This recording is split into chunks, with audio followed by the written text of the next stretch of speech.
শুভ সকাল। তোমরা সবাই কেমন আছো? আশা করব খুব ভালো আছো। আমিও খুব ভালো আছি। আজকের এই ছোট্ট মিনি ব্লগটা করা তার কারণ হচ্ছে আজ ছিল নন্দোৎসব। আমরা অন্নকূট বলেই অভ্যস্ত। তারই সমস্ত জোগাড়জাটি করে আজ বসেছে গোপাল সিংহাসন থেকে নেমে এসে মাটিতে সেবায়। আমার গোপালকে কেমন লাগছে সবাই কমেন্ট করে জানিও। সেবা দিয়ে আরতি করা হয়ে গেছে। এবার সমস্ত প্রসাদ তুলে নিয়ে গিয়ে সবাই মিলে একসাথে খেতে বসবো। দুপুরের খাওয়া দাওয়া সেরেই বেরোতে হবে পড়তে যাওয়ার উদ্দেশ্যে, কারণ সেখানে আজ আছে পরীক্ষা। সেটার জন্য পড়তে বসতেও আমাকে হবে, তাই এদিকে বেশিক্ষণ আজ আমি ব্যস্ত থাকতে পারিনি। আমার থালায় আছে ভাত, ডাল, রাইস, আলু ভাজা, কুমড়ো ভাজা, বেগুনি, ঢেঁড়স ভাজা, শাক পোস্ত, আরও অনেক কিছু।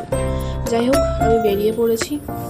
আবার নতুন কোনো ভিডিও নিয়ে দেখা হবে খুব তাড়াতাড়ি। আসি।